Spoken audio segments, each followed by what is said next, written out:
vamos a abordar primeramente un tema que hoy en día resulta fundamental dentro de la organización de las empresas, precisamente atendiendo a la definición de estas como organización, que es la parte de organización corporativa, los órganos de gobierno o los órganos societarios. Con esto nos estamos refiriendo a la parte estructural. Uno puede enfocar a una sociedad anónima desde múltiples perspectivas. Lo puede hacer desde un punto de vista patrimonial, y en ese caso revisa capital social, acciones. Lo puede hacer desde un punto de vista de mercado, y en ese caso ve transferencia de acciones, cotización en bolsa. Lo puede hacer desde un punto de vista estructural, que es lo que vamos a hacer hoy día, y lo ve como órganos societarios. Entonces, lo que queremos enfocar aquí es cuál es la estructura de gobierno de una sociedad. Pero para entender esto, tenemos que preguntarnos en primer lugar y absolver la pregunta, ¿y por qué necesita pues una estructura de gobierno? Y entonces aquí tenemos que hacer referencia inicial a algo que normalmente no se ve, pero yo creo que es un buen punto de partida. Cuando uno piensa en una sociedad anónima, la mayoría de las veces uno cree que una sociedad anónima está pero bien lejos del concepto Estado. Estado es público, sociedad anónima es privada. Ese es el concepto que la mayoría lo va a tener así. Entonces, lo más lejano que yo puedo pensar es de la sociedad anónima el Estado o al revés. Y pensar pues que en una sociedad anónima hayan conceptos de política inmersos, me parece algo bien lejano. Sin embargo, eso no es así. Eso no es así. Y el Estado y la sociedad anónima terminan estando más cerca de lo que podríamos pensar. Por ahí empecemos. Pongamos en un costado al Estado y pongamos al otro lado a la sociedad anónima. Y hagamos un paralelo en varias cosas. El Estado tiene como su base central a los ciudadanos. Esos ciudadanos en la sociedad anónima son los socios. Los ciudadanos expresan su voluntad a través del voto. Y los socios, igual, a través del voto. En la sociedad, ¿quién manda? Bueno, manda la mayoría. Yo no puedo estar de acuerdo, pero la mayoría manda. ¿Y acá quién manda? La mayoría. Gobierno de mayorías. Oiga, pero todos los ciudadanos no pueden gobernar, ¿no? Tienen que tener representantes. Bueno, esos representantes son los congresistas. ¿Y estos acá quiénes son? Los directores. Estos propios congresistas, ellos eligen su presidente del Congreso. ¿Y los directores a quién eligen? A su presidente del directorio. Pero alguien tiene que tener funciones ejecutivas. Bueno, ahí está el presidente de la República. Y su equivalente acá es el gerente general de funciones ejecutivas. Pero este presidente tiene una suerte de asesores o secretarios por áreas. Son los ministros de energía, de producción, etc. ¿Y acá qué hay? Los gerentes de recursos humanos, financiero, legal. Los ministros incluso tienen su apoyo en los viceministros y los gerentes en los subgerentes. Toda esa estructura tiene como norma fundamental a la Constitución política, y la norma fundamental acá es el estatuto, etcétera, etcétera. Más cercano de lo que a veces uno se podría imaginar. Entonces, con esto, ¿qué podríamos decir como conclusión preliminar? Una sociedad anónima es como un Estado en pequeño, es como un mini Estado. ¿Se basa en esto? Sí. O sea, ¿qué más claro de que acá hay un tema recontra superpolítico como es esto? El voto. O sea, ese es lo fundamental en una sociedad anónima, ¿no? El voto, pues, así se expresa la voluntad. Ese es un tema político. Sí, pues claro que es un tema político. Entonces, ¿a qué me lleva todo esto? Hoy día queda claro que cualquier Estado, sea el que sea un Estado democrático, sea un Estado dictatorial, sea un Estado militar, sea un Estado monárquico, sea el que sea, y cada uno tiene el Estado que guste y los países se van eligiendo por cuestiones históricas y demás, pues lo que queda claro es que todos lo que necesitan es un gobierno. Si no, se matan todos. Tiene que haber un gobierno, tiene que haber un orden, un gobierno. Que ese gobierno sea por las urnas, que el gobierno sea por sangre, el rey y el hijo, el príncipe, que el gobierno sea por cuestiones celestiales. Ya eso cada quien elige su forma. Pero que el gobierno haya gobierno. No hay ningún país que no tenga gobierno.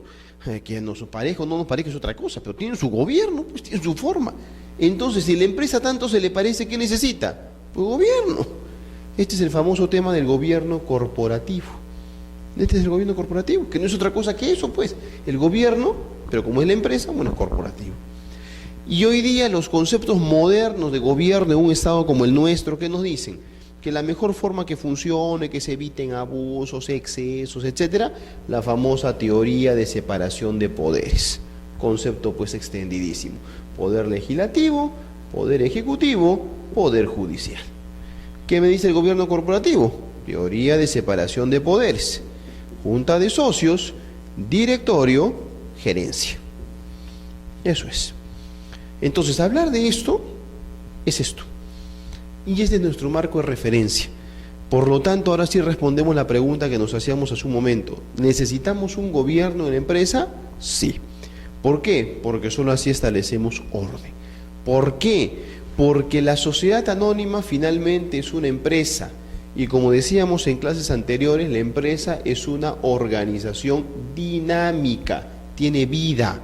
Y si tiene vida, tiene que haber un gobierno que interactúe, tienen que haber estamentos. Y ahí viene la junta de socios, el directorio y la gerencia, como los órganos básicos de gobierno dentro de una sociedad.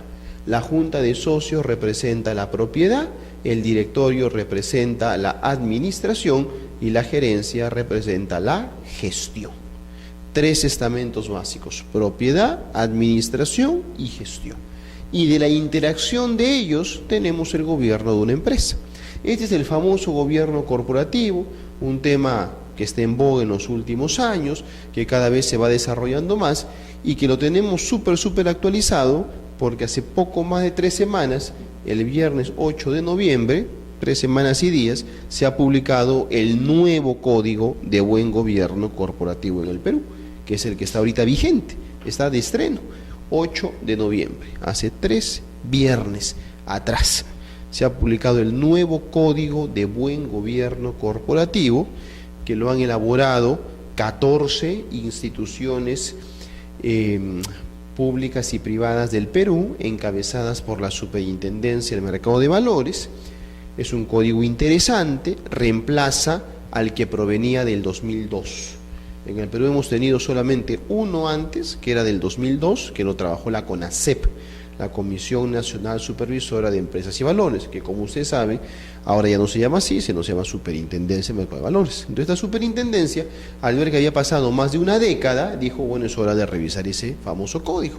Lo revisó, la experiencia ha sido interesante en el Perú y sobre eso ha elaborado un nuevo código. Ya nos pronunciaremos sobre esto, pero fundamentalmente, ¿qué atractivo tiene este código? Bueno, el código del 2002 tenía 26 principios, el de ahora tiene 31, pero creo que lo más interesante es que incorpora dos anexos, y ahí está lo más interesante, así a grosso modo, porque los principios antes y ahora están pensados fundamentalmente para sociedades cotizadas en bolsa de valores, para eso está pensado, pero el anexo A ha desarrollado algunos principios para empresas de propiedad del Estado, o sea, no se queda solo para empresas privadas. Y el anexo B lo ha extendido algo bien interesante, los principios para sociedades familiares, para empresas de familia, que no necesariamente cotizan en bolsa. Entonces hoy día tiene una mejor presentación que antaño, basándose pues en la experiencia que estamos comentando. Dicho eso, entonces, vamos a revisar esta estructura de gobierno. Cómo es que la ley se preocupa por regular la junta de socios, el directorio y la gerencia. Y vamos a empezar por hacer referencia a la junta de socios, es el órgano más desarrollado en la ley, y luego el directorio se basa en gran parte en lo de la junta de socios y la gerencia se basa en gran parte en lo del directorio. Entonces las otras tienen una regulación en extensión menor, la junta de socios un poco más. Ahí está lo que hemos comentado y vayamos a la junta de socios. ¿Qué es la junta de socios? Definición. Podemos empezar por la definición típica que está en la primera línea. Esa es la definición que van a encontrar en cualquier libro o artículo que revise. Una definición cliché. Que la Junta de Socios es el órgano supremo de la sociedad. ¿Eso es correcto? Sí y no. Sí y no. Sí, si queremos ser bien cuadriculados. Si queremos ser bien cuadriculados y decimos, bueno, ¿quién toma las decisiones? ¿Quién es el órgano supremo, el de mayor jerarquía? Bueno, la respuesta es sí, pues ese es el que manda, pues. Pero no si es que vemos la realidad. En la realidad, la Junta de Socios muchas veces no es el órgano supremo. Digo en la realidad. ¿Por qué? Porque muchas veces el papel de la Junta de Socios es convalidar lo que ha hecho el directorio o la gerencia. Eso pasa. Y el poder real lo tiene el directorio o la gerencia. ¿Me explico? Tenemos a la empresa A que tiene intenciones de absorber a la empresa B. A quiere absorber a B, está en tratativas. Formalmente, ¿quién va a decidir esto? La Junta de Socios de A, la Junta de Socios de B, formalmente. Oiga, pero si vamos al llano y nosotros estamos del lado de A, para que A logre absorber a B, ¿a quién tiene que convencer? Al directorio. Así de simple. Convence al directorio y ténganlo por seguro que ya la operación se hizo. Porque el primer filtro es el directorio. Yo tengo que convencer al directorio de que la operación conviene para que el directorio elabore un proyecto de fusión y este proyecto se lo lleve a la Junta de Socios.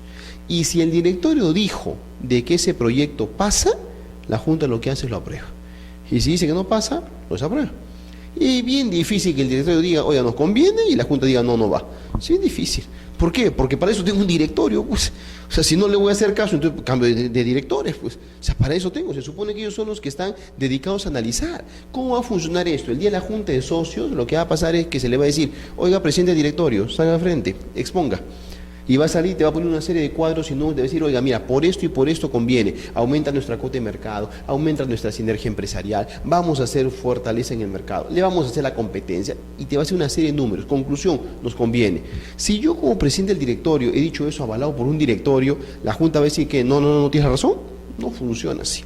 Entonces, en los hechos, por eso digo que muchísimas veces el poder real lo tienen los administradores, llámense directores o gerentes, y la Junta de Socios termina siendo más un órgano de convalidación. ¿Qué más? Muchas veces es más riesgoso para la empresa, es más peligroso que se cambie a un director o a un gerente que se cambie a un socio. O sea, muchas veces se cambia el socio y ni te enteres, porque finalmente esa es la idea. En una sociedad anónima, estamos ante una sociedad anónima. Esa es la idea, es anónima. Entonces, que esté A o que esté B, me da lo mismo. O sea, en realidad no debería importarte. Oiga, pero si se va el gerente general, es otra cosa. Esa es otra cosa. El gerente general es un tema ya de cuidado. Oiga, ¿quién se está yendo? Entonces ya la situación cambia y uno lo puede ver eso en la práctica. O sea, hay empresas que han cambiado de dueño y muchos ni se han enterado, porque finalmente ha pasado así desapercibido. O sea, habrán quienes no saben de que Bembo ya no es el dueño original, sino ahora es de Interbank. Bueno, pues da lo mismo, pues, ¿no? Sigue la empresa ahí, o sea, la misma calidad, igual, pero ya cambió de dueño, o cambió de dueño de Incafarma, pues, ¿no? O cambió de dueño, en fin, tantas empresas. Sí, pero a mí no me interesa mucho eso. Pero cuando se ve el gerente general de Alicorp, como se fue hace 2 años, ese es un tema delicado. Ese es un tema delicado y eso se maneja con pinzas. Oiga, el gerente general de Alicorp se va a ir, sí, el que lo gestó todo Alicorp, el que está 16 años en la empresa desde que se fusionaron varias empresas y dieron nacimiento a Alicorp. Y entonces cuando se va a ir el gerente general, la cosa cambia. ¿Y qué se hace en la práctica? Les comento lo que sucedió hace 2 años. Se iba a ir el gerente general de Alicorp y vean cómo le presta atención la empresa a ese tema, ¿no? Abril del 2011, y la empresa anuncia al mercado y dice, en enero del próximo año se va el gerente general. Lo anuncio 8 meses antes. En enero del próximo año se va el gerente general y se va por motivos particulares. O sea, él quiere irse y además se va a otras empresas de grupo. O sea, no es que se está yendo de mala manera. Se va a otras empresas, se va de Alicorp. 8 meses antes lo anuncio. ¿Quién lo va a suceder? Ya lo digo, fulano de tal. Es el nuevo sucesor. Y durante esos 8 meses, el que va a ser el nuevo gerente general, va a estar como gerente general adjunto. a su costado, viendo cómo funciona la empresa. Resultado de esto, los inversionistas tranquilos. Porque si yo no digo eso, el inversionista sale corriendo y se va. Cuando una empresa que cotiza en bolsa, yo no puedo darme el lujo de cambiar así, porque si no sale corriendo el inversionista y se me va todo el accionariado. Entonces lo tengo que manejar así. Oiga, pero todo este anuncio, ¿por qué? Porque soy el gerente general. ¿Eso hago lo mismo cuando soy un socio? No. Entonces, ¿quién tiene realmente el poder, el manejo de una empresa? Por eso lo coloco pues entre comillas esta primera línea, ¿no? Depende cómo le enfoquemos. Formalmente sí lo es, pero en los hechos muchas veces no tanto. La Junta de Socios está integrada por todos los socios, así es, y debe ser debidamente convocada. Ya veremos en un momento el proceso de convocatoria. ¿Cómo podemos clasificar a la Junta de Socios? Bueno, criterios de clasificación hay muchos, pero si vamos a lo que tiene la ley, aunque un tanto desordenada la Ley General de Sociedades en esta materia, pero podemos encontrar lo siguiente: la Junta de Socios General y la Junta de Socios Especial. Me quedo con esas dos primero: Junta de Socios General y Junta de Socios Especial. En la Junta de Socios General, lo que tenemos es que la convocatoria es a todos. La convocatoria es a todos. O sea, como su nombre lo dice, la convocatoria es de alcance general. Se convoca a todos. Otra cosa es que vengan todos o que no vengan. Esa es otra cosa. No sino que vengan todos. Lo que he dicho es se invita a todos. Se invita a todos. Que vengan o no vengan, eso no interesa. Pero yo en una junta general invito, convoco a todos. En cambio, en una junta especial yo no convoco a todos. Yo convoco a algunos. ¿Y quiénes son esos algunos? Los que pertenecen a una clase de acciones. Entonces, si en esta sociedad tenemos acciones clase A y acciones clase B, ¿eso qué significa? Que habrá una junta especial de la clase A, habrá una junta especial de la clase B y habrá una junta general de todos. Por lo tanto, ¿en toda sociedad hay junta especial? La respuesta es no. Solo cuando hay clases de acciones, lo cual suele haber en empresas de gran tamaño. Porque en principio las acciones todas son igualitas, no hay clases. Para que hayan clases tendría que haberse creado las clases de acciones. Entonces, una consecuencia de la clase de acciones es que habrá junta especial. Véanlo de esa manera. Cada vez que hay clase de acciones, ¿habrá junta especial? La respuesta es sí. ¿Siempre habrá junta especial? La respuesta es no. Tendrá que haber clase de acciones. Entonces, ahí tenemos el alcance entre lo que es general y lo que es especial. La Junta de Socios General, donde se convoca a todos, a su vez puede ser de dos maneras: la Junta General Anual y la Junta General No Anual. La anual es aquella que tiene que realizarse cuando menos una vez al año. Y la ley señala que se celebra dentro de los 3 meses siguientes a la culminación del ejercicio económico. Dentro de los 3 meses siguientes a la culminación del ejercicio económico. Como el ejercicio económico acabe el 31 de diciembre, esto significa que esta junta se realiza en enero, febrero o marzo. Normalmente en la práctica marzo es el mes de las juntas, ¿no? Usualmente se celebran en marzo, pero puede ser en enero, febrero o marzo. Esa junta es lo mínimo que debe haber en una sociedad. O sea, sí o sí. Mínimo uno. Lo subrayo porque muchas veces en la práctica se ve una irregularidad enorme, ¿no? Ya veremos para qué es esa junta, pero me adelanto, es para aprobar los balances del año anterior. Si uno ve normalmente pues en los periódicos avisos que dice Junta de Socios para el mes de marzo 2014, por ejemplo, ¿no? Y se va a aprobar los balances del año 2010, 2011, 2012, 2013. Eso no es así. Eso no es que yo junto un paquete 4 años y hago una junta. Eso no es así. Lo que pasa es que ahí se ha dado una perversión porque la gente lo ve, el socio lo ve y no dice nada, ya es normal. Pero no es así, porque eso podría llevar una consecuencia bien gravosa. El que no se realice esta junta anual una vez y no se realice una segunda vez es causal de disolución. Causal de disolución. ¿Cuál es la causal? Continuada inactividad de la Junta General. Lo que pasa es que nadie demanda eso y no hay ninguna sociedad que se usaba por eso. Pero o sea, la posibilidad está latente, ¿no? Oiga, tú no haces junta uno, yo puedo demandar la disolución. Lo que pasa es que como que todo el mundo lo convalida, ¿no? Y pasa, entonces en una junta se aprueba 2010, 2011, 2012 y pasa bien. Pero eso no es así. Esta junta es lo mínimo que debe realizar una sociedad. Puede tener 50 juntas al año, pero mínimo, una, que es esta, ¿no? La anual. La no anual es la que puede hacer en cualquier momento. En cualquier momento. ¿Cuántas pueden haber? Podrían haber pues N juntas, ¿no? puede ser en cualquier momento. De repente hemos establecido nosotros en el estatuto que aquí se celebrará una junta pues la segunda semana de cada mes. Bueno, puede ser, pues. O sea, no tiene límites para ver temas que se requieran, ya lo veremos luego cuál es la agenda en estos casos. Hasta ahí tenemos junta general y junta especial. Y la junta general de carácter anual o de carácter no anual. Pero tenemos un tercer punto, que es la junta de socios universal. La junta de socios universal no es en realidad una modalidad, no podemos ponerla como una clasificación más en realidad, porque cualquiera de las anteriores podría ser universal. O sea, la general anual, la general no anual, la especial, cualquiera podría ser universal. ¿Qué significa una junta universal? Bueno, en realidad aquí el legislador ha acogido una modalidad práctica y lo ha hecho bien. El legislador ha visto debidamente como corresponde la realidad del mercado. Y entonces se ha colocado en el supuesto de la flexibilización de la operatividad de una sociedad. Lo que me dice es lo siguiente: cada vez que vas a hacer una junta, cada vez que vas a celebrar una junta, para decirlo técnicamente, previamente has tenido que hacer una convocatoria. Cada vez que se va a celebrar una junta, previamente se ha debido hacer una convocatoria que ya veremos, tiene requisitos, tiene plazos, aviso en el periódico, etc. Tienes que hacer una convocatoria. Pero hay un caso en el que tú no necesitas convocatoria.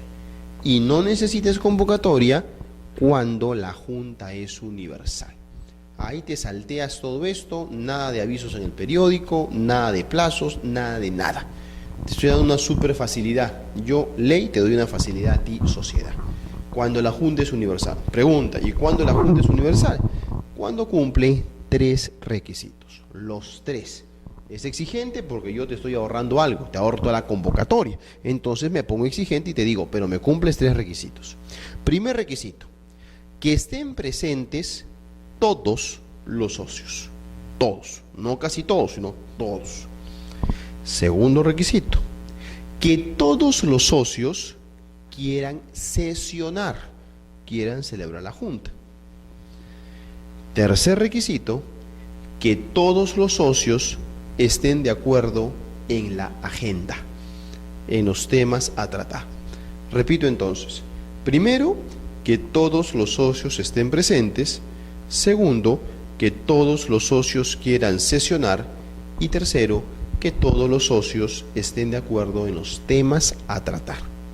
Si se cumplen esos 3 requisitos, entonces esa junta califica como una junta universal y por lo tanto no se requiere que haya convocatoria.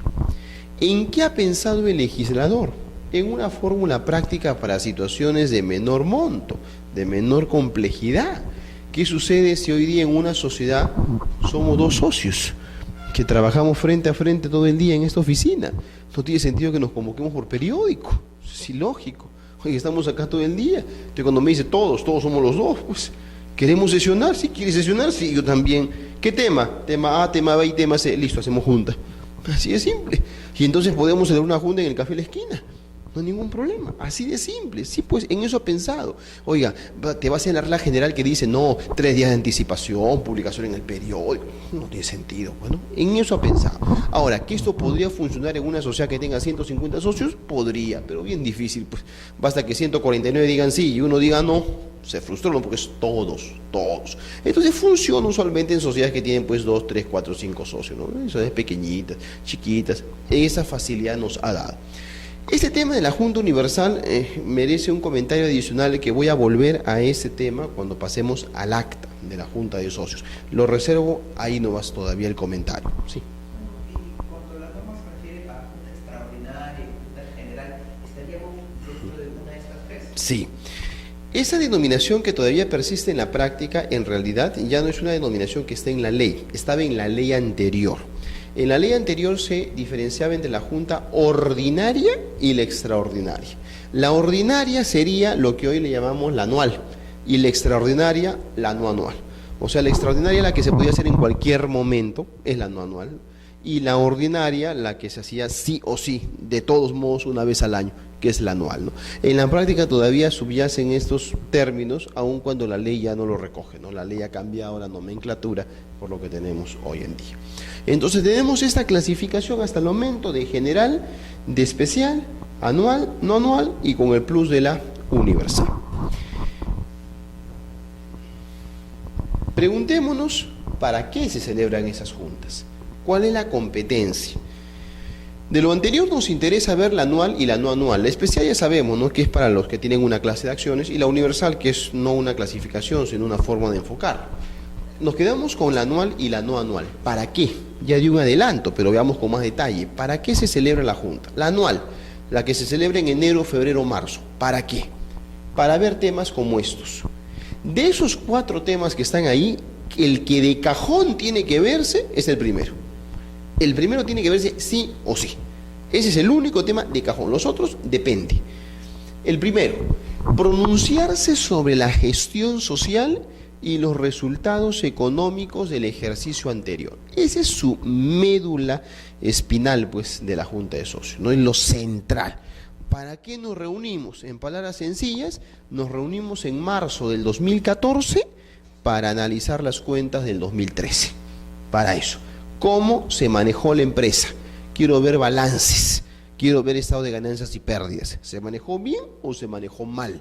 ¿Quién me tiene que dar cuenta de estos? El directorio, pues. El directorio me da cuentas. Entonces, ¿cuánto dinero ingresó? ¿Cuánto dinero salió? ¿Cuánto quedó a los socios? ¿Se generó valor? ¿No se generó? Eso es de cajón. Esa es su función principal. Las otras dependen. Resolver la aplicación de utilidades. ¿Qué significa eso? Que será la Junta de Socios la que decida qué se va a hacer con las utilidades. Bueno, ¿y qué se puede hacer con las utilidades? Fundamentalmente 2 cosas: o repartirlas o reinvertirlas. Entonces, ¿se va a repartir las utilidades? O sea, el socio lo va a recibir en su bolsillo como dividendo. ¿Se va a reinvertir? Lo cual significa que se aumentará el capital social. Ahora, podría ser que una porción se reparta y una porción se reinvierta. Bueno, ¿cuánto se reparte? ¿Cuánto se reinvierte? Eso lo ve esta Junta, pues. De eso se encarga. Ahora, ¿por qué digo que no siempre lo va a ver? Y depende. Porque obviamente para que decida sobre esto, tiene que haber utilidades. No siempre lo va a hacer, ¿no? Porque de repente no hay utilidades. Y ojo, utilidades distribuibles, no utilidades a secas. Una cosa es que hay utilidades, lo cual no significa que eso es lo que se va a repartir.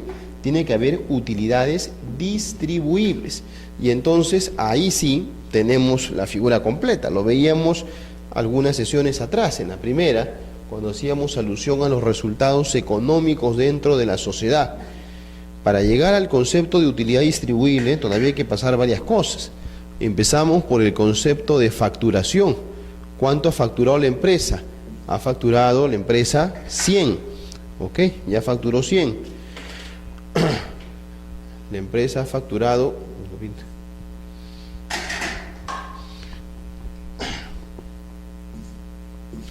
facturó 100, pero a esto le voy a restar los costos.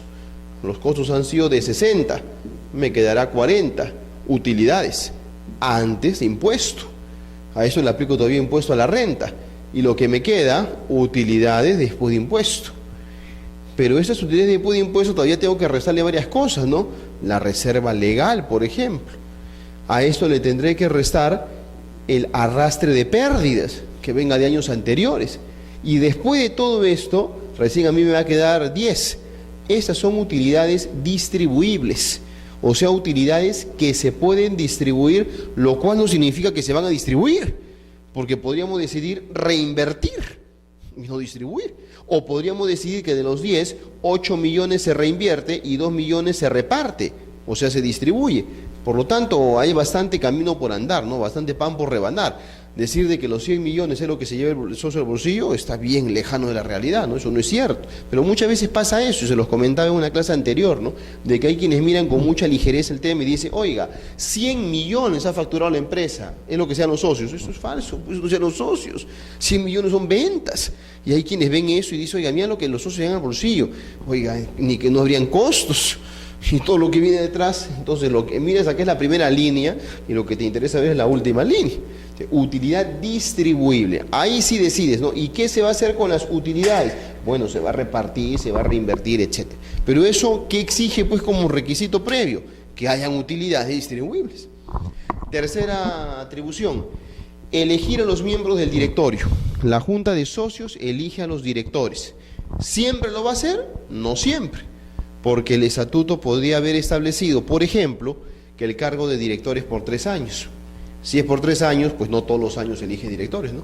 Sino cada 3 años. Designar a los auditores externos. ¿Siempre? No siempre, porque los auditores externos lo habrán si es que los socios lo han pedido. Si no lo han pedido, no hay auditores externos. Entonces, por eso digo, de todas las funciones que tiene acá, la primera es de cajón. Es así. Las otras depende, pues depende del caso. Pero de esto se encarga pues una junta anual, la que se reúne en enero, febrero o marzo. Ahora, puede haber juntas no anuales, para que vean cualquier otro tema de interés social. Entonces, fuera de enero, febrero, marzo, en agosto, ¿se podría reunir la Junta para ver la modificación del estatuto? Ah, por supuesto, no tiene que esperar hasta marzo, ¿no?, del próximo año. O sea, estamos hoy en agosto y nos reunimos y aprobamos la modificación del estatuto, o el aumento del capital social, o la reducción del capital social, o la emisión de obligaciones, o acordamos la transformación, o la fusión, o la escisión, o el establecimiento de sucursales, o la remoción de los miembros del directorio, etcétera. O sea, cualquier otro asunto de interés social, si las circunstancias lo requieren, se podrá aprobar en una junta de socios no anual. Si el asunto no es urgente y podemos esperar hasta marzo del próximo año, esperamos. Pero no tiene que ser esa pues una regla, ¿no? O sea, ahora en diciembre podríamos celebrar una junta para emitir obligaciones, por supuesto, no habría ningún inconveniente en ese sentido. Ya tenemos entonces las competencias de la Junta anual y no anual, o sea, ya sabemos a lo que se dedica. Ahora vamos al tema central en una Junta de Socios. En la práctica, el tema central y donde nace la mayoría de problemas legales se da en el asunto de la convocatoria. Por ahí va la figura. Es un tema facilísimo, nada complicado. Pero yo creo que en la práctica pues genera un montón de problemas porque la convocatoria se desatiende, no se hace bien. Y a partir de ahí generas tú una cadena de consecuencias. La convocatoria tiene que hacerse bien porque lo que no nace bien, pues no crece bien. Todo lo que viene luego es consecuencia de esto. Vamos a seguir aquí una línea temporal. Lo primero es preocuparse de la convocatoria. O sea, antes de decir, oiga, pero ¿qué acuerdos adoptaron en la Junta? Eso es después la convocatoria. Pues, primero veo la convocatoria. Y para verlo de manera bien simple, esta famosa invitación, esta convocatoria, nos hacemos preguntas concretas con respuestas concretas. Primera pregunta, bien claro, ¿quién convoca? Primera pregunta, por ahí empezamos. ¿Quién convoca a la Junta? O sea, vamos a decir, oiga, hay una Junta el día viernes. La pregunta es, ¿pero quién la ha convocado? Porque obviamente el que la convoque tiene que ser alguien pues representativo que tenga la autoridad para hacerlo. No es de que hay Junta, ¿quién convocó? No sé, pero hay Junta. No, estamos haciendo mal, pues, ¿quién lo ha convocado? Tiene el poder para hacerlo. Entonces la pregunta es, ¿quién convoca? ¿Qué dice la ley? Bueno, la ley ciertamente pues no es tan adecuada en su expresión y eso generó durante mucho tiempo una serie de problemas, pero que hoy día ya están zanjados por la jurisprudencia. Pero todo parte porque la ley me enredada. La ley lo que dice textualmente es, ¿quién convoca? Convoca el directorio o en su caso la administración de la sociedad. Así dice textualmente. ¿Quién convoca? El directorio o en su caso la administración de la sociedad. Eso ya genera dos discusiones. La primera, o en su caso, ¿cuál es ese famoso caso? Y la segunda, la administración de la sociedad. La propia ley dice que la administración de la sociedad recae en el directorio y la gerencia. Con lo cual estaría diciendo, convoca el directorio, o en su caso, el directorio y la gerencia.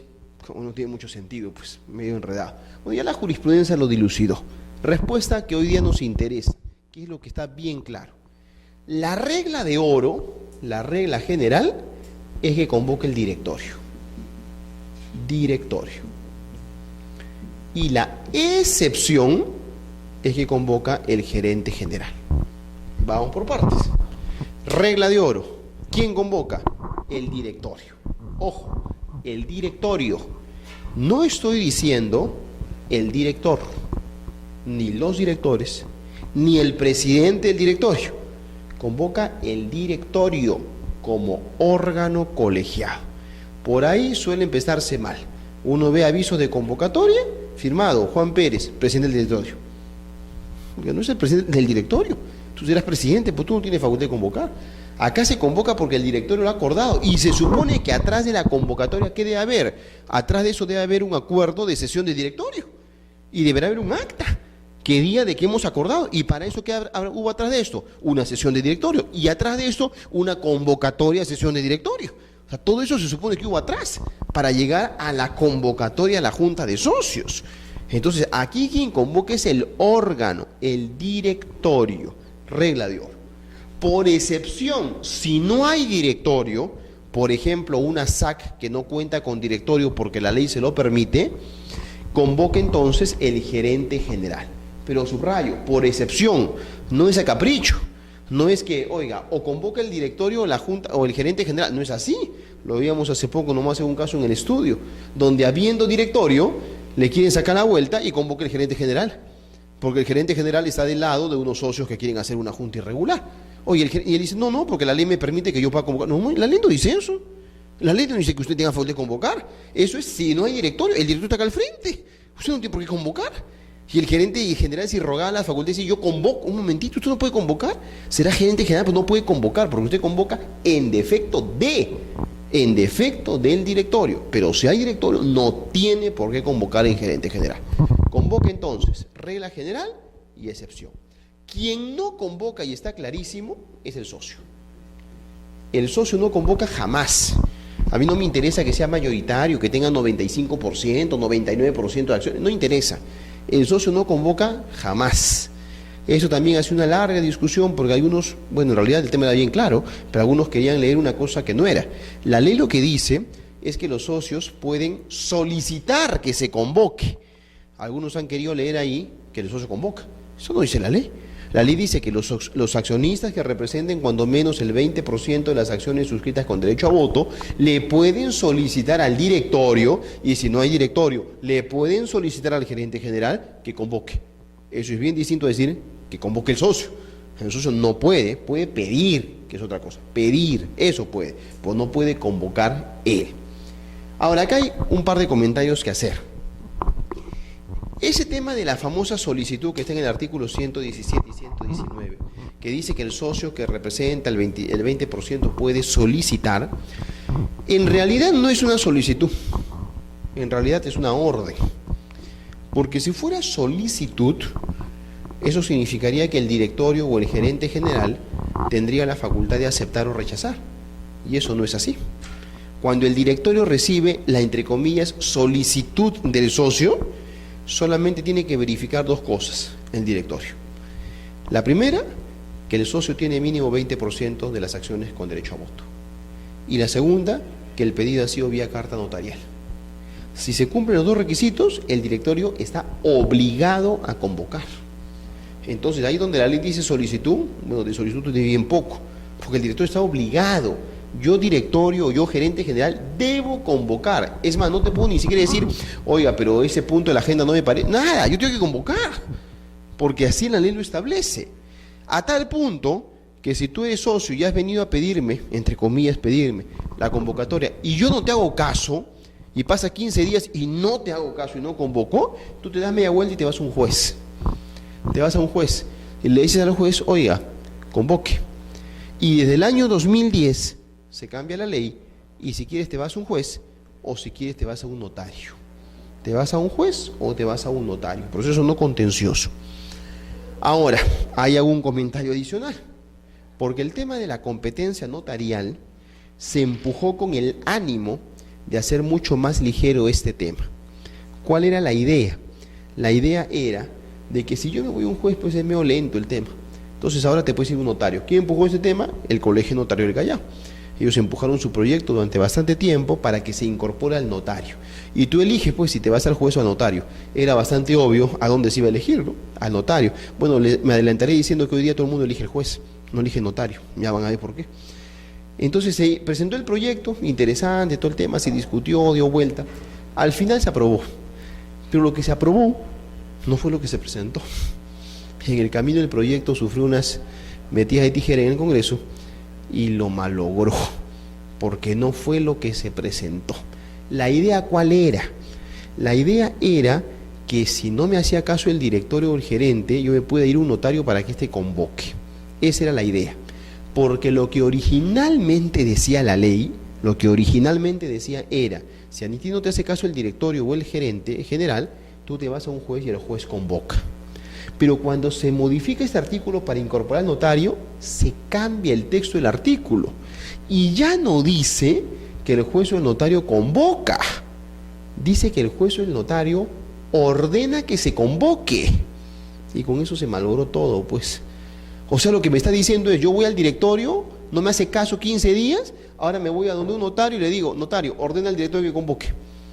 Y si no le hace caso, es la misma, pues, igualito. Oiga, o sea, lo malogré porque originalmente decía, el juez convoca, ahora no, ahora por corregir, el juez le ordena al directorio o el notario le ordena al directorio. O sea, me enredé más, porque si ahora no le hace caso, entonces, aquí iba el comentario anterior.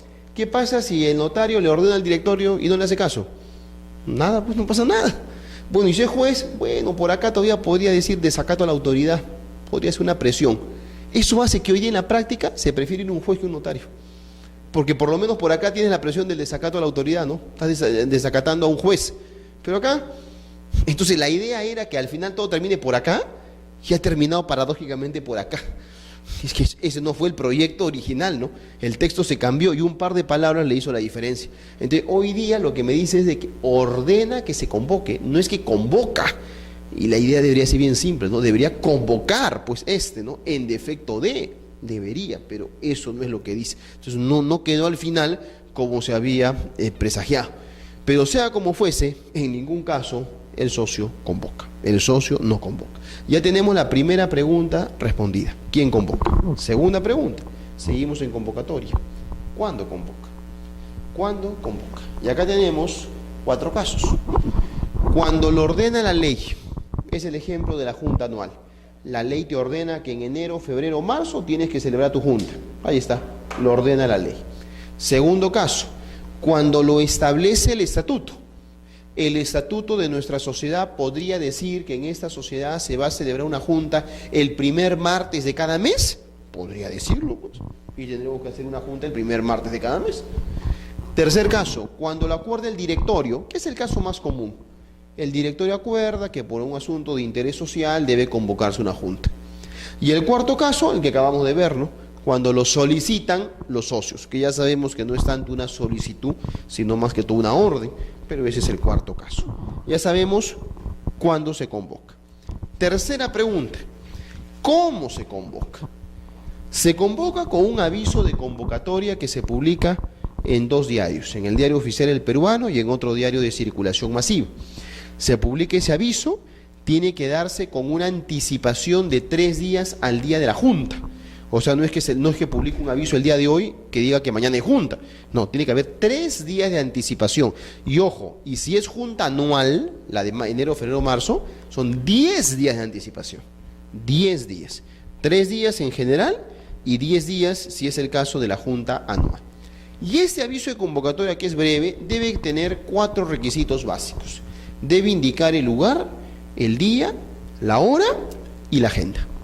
Lugar, día, hora y agenda. Algunos comentarios. El lugar. El lugar es una dirección exacta. No es como muchísimas veces hacen las convocatorias, se convocan a los señores accionistas a la Junta de Socios a realizarse en la ciudad de Lima. No, eso no es un lugar. No. A realizarse en la sede social. Tampoco, eso no. Es a realizarse en la avenida Javier Prado Este, 3428 San Isidro. Dirección exacta, eso es el lugar. No es domicilio social, no es ciudad de Lima, no es así. Es una dirección exacta, lugar. Luego viene la fecha y la hora. Si no hay quórum para que se instale la junta, tendrá que haber una segunda convocatoria. Pero la ley me permite que en el mismo aviso yo diga, en primera convocatoria tal día y en segunda convocatoria tal día. Entre una y otra debe haber un intervalo mínimo de 3 días. 3 días, entre primera y segunda. Entonces, para evitarme 2 avisos, en uno solo lo coloco. En primera dice no hay quórum, en segunda tal día. Y la agenda, lo último, los asuntos a tratar. Otro comentario. La agenda tiene que ser necesariamente cerrada. O sea, en la agenda que se va a ver es punto 1, punto 2, punto 3 y punto 4. Nada más. No como muchísimas veces se publican los avisos, punto 1, 2, 3, 4 tal cosa, y punto 5, otros asuntos de interés social. Esa es moneda común, se los ven en todos los avisos. Eso la ley no permite. La agenda no puede ser abierta. ¿Cómo que otros asuntos de interés social? No, no, la agenda tiene que ser cerrada. ¿Por qué? Porque en la Junta solo se puede ver lo que está en la agenda. Si la agenda dice A, B y C, tú no puedes ver D. No puedes, salvo que sea Junta Universal. Eso es el único caso. Pues yo no puedo meter el tema D, tema E, no puedo, porque es un derecho de información. Entonces, cuando yo coloco y otros asuntos de interés social, esa es una caja de Pandora, pues entra cualquiera. Ahí entra cualquier tema, y eso la ley no permite. Igual, se da, nadie se queja, todo marcha bien, pero eso es una irregularidad. Es una irregularidad que así no puede ser. La agenda tiene que ser cerrada. Ya tenemos entonces 3 preguntas respondidas y con eso tenemos toda la convocatoria. Ya sabemos quién convoca, ya sabemos cuándo convoca y ya sabemos cómo convoca. Tenemos la invitación, la convocatoria. Seguimos avanzando temporalmente y si tenemos la convocatoria, ahora llegamos a la concurrencia. O sea, estamos el día de la Junta. Lo primero fue la invitación, ¿no? Antes de la Junta. Ya llegamos al día de la Junta, estamos avanzando en el tiempo. Concurrencia. O sea, la pregunta acá es, bueno, ¿y quién puede ir a la Junta? ¿Quién puede entrar acá a la Junta? Regla de oro, para empezar, los socios. A una Junta de socios, ¿quién entra? Los socios. Ellos son los primeros que van a entrar, ¿no? Pero acá hagamos también un comentario, ¿no? No es todos los socios, tampoco así, ¿no? Porque parecería muy obvio, una Junta de socios, ¿quién puede concurrir? Bueno, los socios, no tanto así. En primer lugar, los socios con derecho a voto. Con derecho a voto. Los que son sin derecho a voto, no, pues. Número 2, para que yo pueda concurrir tengo que ser socio y tengo que constar en la matrícula de acciones.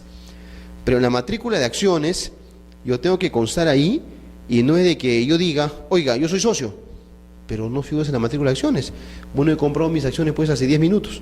No es así, porque se hace un desorden, pues tiene que haber una lista confeccionada. Entonces, para que yo pueda participar, tengo que haber adquirido mis acciones y figurar en la matrícula con una anticipación de 48 horas. O sea, si yo la compré hoy día en la mañana, yo soy socio, no cabe duda, pero yo no puedo participar ahorita en la Junta. No puedo, porque la ley me exige una anticipación. Y si es sociedad anónima abierta, que son miles, la ley me dice anticipación de 10 días. 10 días. Entonces, si yo adquirí las acciones hace 3 días, soy socio, pero yo no puedo participar en la Junta el día de hoy. Es una cuestión de orden, ¿no? Entonces, no es tan simple decir, oye, en una Junta de socios, ¿quién participa? Los socios. No, porque él es socio, pues no puede participar, pues. ¿Por qué? Porque no está en la matrícula con la anticipación debida. Entonces, no es tan genérico los socios. Partimos de los socios, ¿no? Pero con esas salvedades. Pero en la Junta de socios no solamente están los socios, puede haber más gente. Pueden estar los directores y los gerentes. Con voz, pero sin voto. Los directores y los gerentes, y es muy común que estén presentes, sí, con voz, o sea, hablan, pero sin voto, no votan. A menos, obviamente, que sean socios, que pueden ser, ¿no? O sea, un director podría ser socio, claro, y tendrá voto, sí, pues no tiene voto porque sea director, tiene voto porque es socio. También podrían estar otras personas, que el estatuto autorice, que el directorio autorice, que la propia Junta autorice. Por ejemplo, podría estar el asesor legal, podría estar ahí. ¿Y cómo va a estar? Con voz, pero sin voto. Claro, podría estar ahí. Es más, podría estar el notario. Es muy común.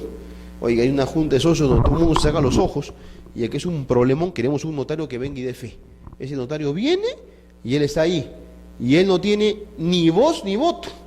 Ni voz ni voto, ¿no? El de acá tenía voz, no tiene voto. No, él no tiene ni voz ni voto. O sea, el notario no puede intervenir, nada. El notario está ahí para que dé fe. Mira, levanta su acta y se va. Punto. Pero puede estar ahí. También podría ser que estén representantes de los socios. Claro, yo no puedo ir a la Junta de Socios porque me estoy yendo de viaje a Miami y mando a mi representante. Y mi representante viene como si fuese yo y está ahí, habla, vota, etcétera, ¿no? Como si fuera yo. ¿Y quién puede ser mi representante? En principio, cualquier persona, cualquiera, salvo que haya una restricción por ley o por estatuto. Por ejemplo, en una sociedad anónima cerrada, no puede ser cualquiera el representante. La ley lo restringe, ¿no? Representante solamente puede ser mi ascendiente en primer grado, papá o mamá, mi descendiente en primer grado, hijo, hija, o mi cónyuge, en una SAC, en una sociedad anónima cerrada. Y también podríamos haberlo restringido pues en un estatuto, que es en realidad un punto importante a considerar. Podría ser que en el estatuto de esta sociedad hemos dicho, para evitar infiltrados, hemos dicho, oiga, acá solo te puedes hacer representar por otro socio, o por un director, o por un gerente, que es una medida bien adecuada, porque así nos evitamos que alguien de la calle se venga acá en medio. Porque claro, si tú no puedes venir, tú traes hoy a X, ¿y quién es X? No, ni lo conocemos, pero está en medio hablando y votando. Oye, no queremos eso, tú no puedes venir, ok, le das poder a uno de nosotros. Y entonces el que vota, vota por él y por el representado. Eso es una medida bastante adecuada, pero eso hay que ponerlo en el estatuto, o sea, la ley no lo regula. ¿Te da la posibilidad que lo restringas? Claro, pero tienes que ponerlo en el estatuto y es una medida que recomiendo, porque evitas que cualquiera pueda entrar, más aún que hay veces hay juntas en las que vamos a ver temas que no queremos que se entere cualquiera. Son temas reservados de la empresa, temas de la campaña publicitaria, en fin, tantos temas. Entonces no, le podemos restringir, no podemos prohibir la representación, ¿no? El estatuto no puede decir, oiga, prohibido representantes, eso no puede decir, porque la representación es una figura de acto jurídico, ¿no? Básica. No puede prohibir, pero sí puede restringir. Claro, sí puede restringir y ya ponderaré si me conviene. El decir, solamente se puede hacer representar por otro socio, bueno, obviamente en la medida que eso convenga, ¿no? Porque si somos una sociedad de dos, bueno, quizás no convenga eso, bueno, otro socio es el que está al frente nomás, no hay más, entonces quizás no convenga, pero es un punto a considerar. Dos posibilidades. Un poder simple, el poder simple solo le sirve para esa junta. O el poder por escritura pública, que le sirve eterno, pues, para cualquiera. Tú dependes del representado. Si tú eres alguien que paras viajando y no vas, te convendría lo segundo, ¿no? Pero si es una vez simplemente que no puedes ir, basta con lo primero, ¿no? Ya depende de uno si lo quiere dar a cada rato o tiene que... Si yo pongo un solo poder, pues por escritura pública inscrito con mi apoderado, y si él va cuando quiere y ya no necesito estar haciéndolo a cada rato. Eso dependerá de qué tanto el representado sienta que va a estar inasistiendo, ¿no? Ya tenemos entonces la concurrencia, ya ingresaron a la Junta, listo, ya estamos acá toda esta gente. ¿Qué se va a hacer? Bueno, darle inicio a la Junta. Y tiene que haber un presidente y un secretario de la Junta y que se declara instalada la Junta. ¿Quién es el presidente? La ley parte que la regla general es que el presidente de la Junta es el presidente del directorio y el secretario de la Junta es el gerente general. Esa es la regla de oro. Ahora, ¿podemos poner a otras personas? Ah, sí, claro. Podríamos decir que el presidente de la Junta sea el socio mayoritario, que sea el socio más antiguo. Puede ser, no hay problema, ¿no? Pero la regla de oro es presidente de la Junta, el presidente del directorio. Secretario de la Junta, el gerente general. Esa es la regla de oro. ¿Podemos poner a otras personas? Es posible. Ya se realizó la Junta, vino todo el debate, etcétera. Ya va a terminar la Junta. Antes que termine, ¿qué hay que hacer? Hay que redactar el acta. Es importantísimo, ¿no? Porque si no, todas son palabras que se las lleva el viento. Como dijo Constancia yo de todo lo que ha sucedido. Entonces aquí nos preguntamos, ¿qué es el acta? Bueno, un documento probatorio que sustente el desarrollo de la Junta. ¿Dónde consta el acta? En un libro de actas. Hay un libro de actas que es un libro formal, que está legalizado por notario, que está foliado en cada página, enumerado, y es un libro societario que la sociedad requiere, pues eso es obligatorio, y ahí voy a sentar las actas. ¿Qué contiene el acta? Contiene los acuerdos, pero no solo los acuerdos, también las deliberaciones, o sea, las discusiones y los acuerdos. ¿Qué se discutió? Y habrá que ser pues ordenado, ¿no? O sea, en la agenda tenemos punto A, punto B, punto C, entonces tendrá que decir pues punto A, el socio dijo A esto, el socio B dijo esto, el socio dijo, y por mayoría se aprobó tal cosa. Respecto al punto B, esto es importante porque muchas veces en la práctica hay un desorden, ¿no? A veces uno ve un acta y es un acta pues que al final no te sirve. Tú tienes que el acta, de repente empezaron por el punto B, no sabes por qué por ahí, porque el punto A no lo ves por ningún lado, el punto B de frente, el socio A dijo A, el socio B dijo esto, el socio replicó, luego le dijo esto, lo cuestionó. El punto C, oye, ¿pero qué acordaron? No queda claro que acordaron. Dijo una cosa, dijo el otro, pero ¿y hubo un acuerdo o no hubo? No te queda claro. Mal redactada pues esa acta, ¿no? O te dice ya, y se acordó, Pero ¿se acordó qué? ¿Por mayoría? ¿Por unanimidad? ¿Cuántos votos? No se dice nada. Entonces son actas pues que no te van a servir, no son mal redactadas, que luego te va a hacer problemas a nivel de registros públicos. No te va a quedar claro. Entonces, el acta es ordenado, bien clarito, ¿no? Bien claro. Y se acordó, 2 puntos, tal cosa.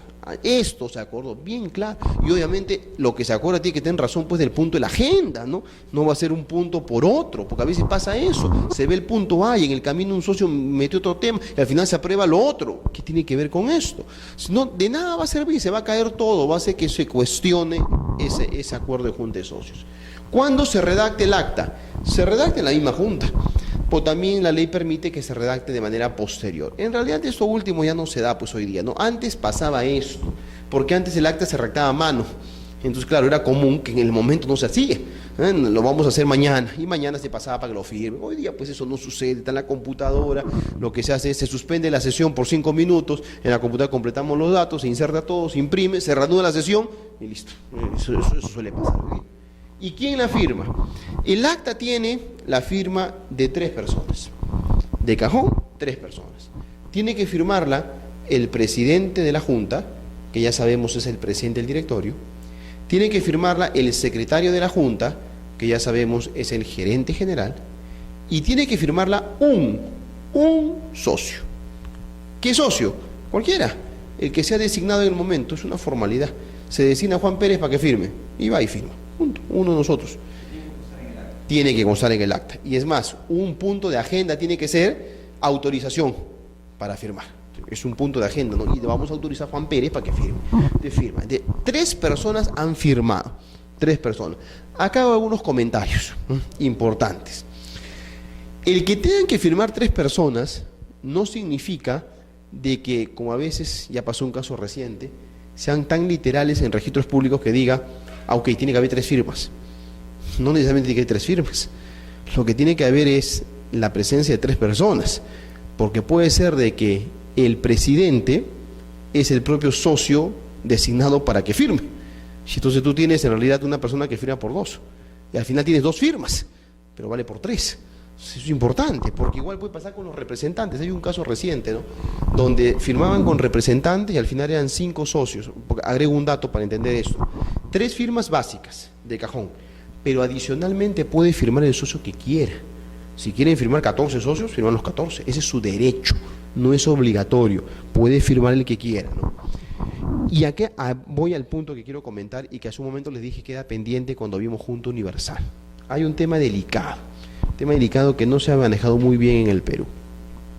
Volvamos a Junta Universal para entender esta parte. En la Junta Universal yo les decía, la ley me da la gran ventaja que me dice, no te exijo tu convocatoria. Todo lo que hemos visto de quién convoca, cómo convoca, nada de eso. El aviso, nada de eso. No te exijo convocatoria, pero sí te exijo 3 cosas, ¿no? Que vengan todos, que todos quieran sesionar y que todos quieran los temas a tratar. Ver en esa Junta. Perfecto, eso te exijo. Por su propia naturaleza entenderán ustedes que en este caso, acá sí la ley me exige que el acta la firmen todos, por obvias razones. Si tienen que estar todos, ¿cómo acredito que están todos? Entonces la ley me dice, un momentito, si la Junta es universal, ahí sí el acta me la tienen que firmar todos. Por lo tanto, si son 14 socios, los 14 firmarán, más el presidente, más el secretario. Doy algunos comentarios. Un caso reciente decía, oiga, los socios son 7, pero han firmado solamente 5. Y lo que pasaba es de que habían 2 que tenían representación de otros. Entonces, claro, muy literal, registros públicos me contaba, ¿cuántas firmas? 5, nos faltan pues. Oiga, pero Juan Pérez está firmando por él y por el socio Rodríguez. Entonces su firma vale por 2. Y el otro socio también. Entonces ahí tienes pues las 7. De los 7, muy literal decía, no, yo veo 5 firmas. Pero contaba 5 firmas y no, faltan 2. No sea tan literal, pues. Porque acá mira que una persona puede actuar por varias. Oye, y nada impediría incluso pasaría esto. Imagínense una sociedad donde son 10 socios, yo soy uno de los 10. Y los 9 me han dado poder a mí. Yo vengo ya solo y yo adopto acuerdos. Es totalmente válido. Y lo hago por unanimidad. Yo solito. Y yo firmo. Pero mi firma, que es la única, vale por la de 10. Es totalmente válido. Y esa es una Junta universal. totalmente válido. Entonces no hay que ser tan literal como registros públicos, que lo que hace es contar firmas y decir que faltan firmas. Ya, pero ese es el tema menor. Hay un tema mayor en registros públicos, que es el siguiente. Hace 6 años o 7 años hubo un caso, y hace un mes se ha vuelto a repetir, y peor el caso. He hecho un comentario en la última edición de Gaceta Jurídica sobre esto. ¿Qué pasó hace 6 o 7 años? El caso fue el siguiente. Una sociedad, imagínense que tenía pues 20 socios, hizo su convocatoria, su aviso en el periódico, anticipación, todo normal. Llega el día de la junta y pasa lo que normalmente no pasa, que de los 20 vienen 20. Eso normalmente no pasa, pues viene la mayoría, ¿no? Pero no los 20, bueno, en buena hora pues vienen todos. Termina la junta, el acta, firma el presidente, firma el secretario y el designado del socio. Listo, 1, 2, 3. Va a registros públicos, observado. ¿Por qué? Porque no han firmado todos. ¿Y por qué tienen que firmar todos? Porque es Junta Universal. ¿Junta Universal? Oiga, si yo he hecho mi convocatoria, no, un momentito. Como vinieron todos, se convirtió en Junta Universal. ¿Qué despropósito es ese? Oiga, porque vinieron todos, se convirtió en Junta. Sí. ¿Por qué? Y dice la resolución del registrador. Es que un momentito, la ley tiene 2 tipos de Junta Universal. Una que es sin convocatoria y otra que es con convocatoria. ¿Dónde dice eso? ¿Qué disparate es eso? Y entonces, bueno, finalmente en registros públicos, en tribunal registral ya lo enderezaron y se corrigió la figura a media, diciendo que en realidad, bueno, no era tan exigente, pero se le corrigió más o menos. Eso fue como hace 6 o 7 años. Se ha vuelto a repetir un caso igualito y con un desenlace ya creo que peor todavía, hace un mes, ¿no? Donde falta lo mismo, igualito el ejemplo, ¿no? Imagínense, son 20, firman los 3 y luego dicen, un momentito, no han firmado todos. ¿Y qué dice el tribunal cuando el tribunal lo corrige? Que cuando el tribunal lo corrige dice de que la asistencia de todos lo ha convertido en una junta universal, coma, aunque en realidad no es junta universal. O sea, en una resolución que me digas es junta universal, aunque en realidad no es junta universal, total. Oye, ¿en qué estamos? Eso lo dice la resolución, no es una opinión. La resolución dice eso. Oye, ¿esta es una junta universal? Aunque en realidad no es junta universal. ¿Qué es eso?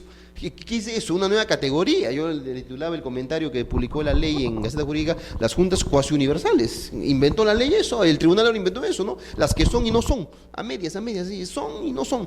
¿Qué es eso? Oiga, dime que eso, que no es, pues ya, ok, y te critico tu posición. Pues no que me digas, son universales, pero en realidad no son universales.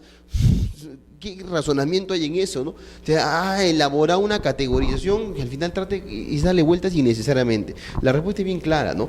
Una junta universal no tiene convocatoria, se acabó el tema. Y lo atractivo es eso, ¿no? No hay convocatoria. Si hay convocatoria, ¿yo por qué te voy a exigir? O sea, el que yo, ley, te exijo que el acta me la firmen todos, no es un capricho. Es porque te estoy obviando un requisito, la convocatoria. Pero si hiciste tu convocatoria en el periódico, ¿por qué te voy a exigir que firmen todos? Sin ningún sentido. Tú hiciste tu convocatoria, entonces, ¿por qué te voy a exigir que firmen todos? No tiene ningún sentido. Yo he hecho mi convocatoria. Entonces, hay una idea, darle vuelta innecesariamente en algo que es tan simple. La Junta Universal lo que busca es ahorrarte un tema, ¿no? Están todos acá presentes y los demás requisitos, listo, punto.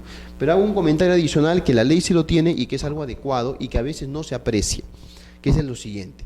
La ley me dice, para cerrar esta parte, esto.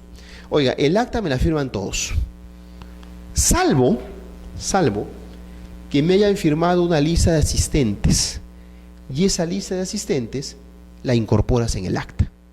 Repito, la ley lo que dice es, el acta la firman todos, salvo que todos hayan firmado una lista de asistentes y esa lista la incorporas en el acta. Si uno lo lee un poco rápido, dice, bueno, pues sí, es lo mismo, ¿no? Pues finalmente tienen que firmar todos, pues. O sea, firmen el acto, firmen la lista, igualito, pues ¿cuál es la diferencia?